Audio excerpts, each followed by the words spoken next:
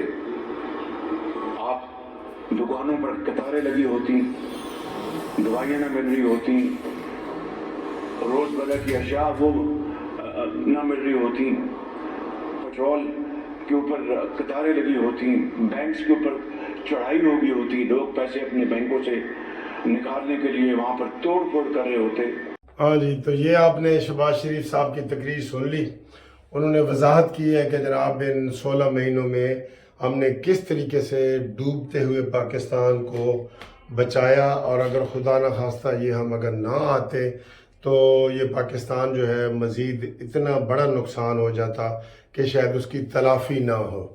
اب ہم نے اپنی سیاست قربان کی ہے ریاست پہ, ریاست کو بچایا ہے. پاکستان کے ساتھ جو عمران خان نے بین الاقوامی معاہدے کیے تھے اس کے اوپر کسی کے اوپر بھی پورے نہیں اترے, ٹھیک ہے, کسی کے اوپر بھی پورے نہیں اترے. یہ انہوں نے باتیں کی ہیں.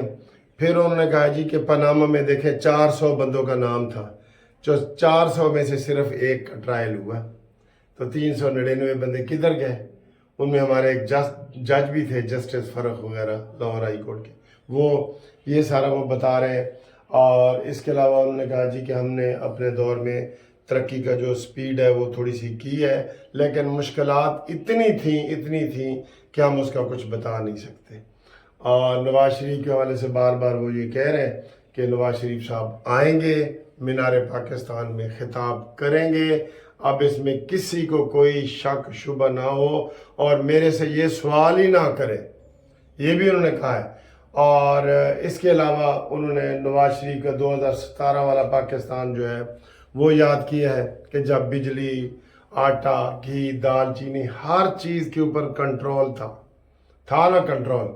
تو یہ انہوں نے کہا ہے. باقی انہوں نے جناب عمران خان کے دھرنے, اور انہوں نے کہا جی کہ یہ ہمیں کوئی کام یہ نہیں کرنے دے رہا تھا. بالآخر 9 مئی کو یہ واقعہ ہوا اور عمران نیازی اپنے منطقی انجام کو پہنچا, اور اس کی اندر کی جو چیز ہے وہ سامنے آ گئی کہ وہ اپنے اقتدار کے لیے ملک کے اوپر حملہ کر سکتا ہے, فوج کے اوپر حملہ کر سکتا ہے, اداروں کو بدنام کر سکتا ہے اپنی کرسی کے لیے کہ میں وزیر اعظم ہوں تو سب ٹھیک ہے, ورنہ کوئی چیز ٹھیک نہیں ہے. ٹھیک ہے, یہ انہوں نے کہا ہے. اور اس کے علاوہ انہوں نے کہا جی کہ نواز شریف صاحب کے حوالے سے بہت ساری باتیں ہو رہی ہیں. ابھی صحافی کوئی سوال وغیرہ بھی پوچھیں گے, لیکن ہم پہلے ہی آپ کو ساری یہ باتیں بتا رہے ہیں کہ جناب یہ والی باتیں ہوئی ہیں, اور نواز شریف صاحب انشاءاللہ تعالی آ رہے ہیں. آپ تیاری کریں اور استقبال کی تیاریاں کریں. ساتھ ہی انہوں نے اپنے پی ٹی ایم کے حوالے سے باقی جماعتوں کا بھی شکریہ ادا کیا کہ ہم مشکل حالات میں آئے تھے, اور مین ہمارا یہی تھا کہ ہم کسی صورت میں بھی ریاست کو بچا لیں. ٹھیک ہے, اس حوالے سے. اور یہ انہوں نے باتیں کی ہیں. باقی زیادہ انہوں نے عمران خان کے حوالے سے بھی زیادہ باتیں نہیں کی اور دوسری بھی نہیں کی. تو ہم آپ کو قانونی ٹی وی پہ سب سے پہلے جو ہے وہ شہباز شریف صاحب کی پریس کانفرنس کا بتا رہے ہیں. ابھی کسی چینل نے بھی آپ کو ٹی وی کی بات نہیں کر رہا, یوٹیوب چینل والوں نے آپ کو یہ پریس کانفرنس نہیں دکھائی. ہم نے اس کے اوپر تبصرہ بھی بتا دیا اور آپ کو لائیو پریس کانفرنس بھی بتا دی. ٹھیک ہے جی, تھینک یو, اللہ حافظ.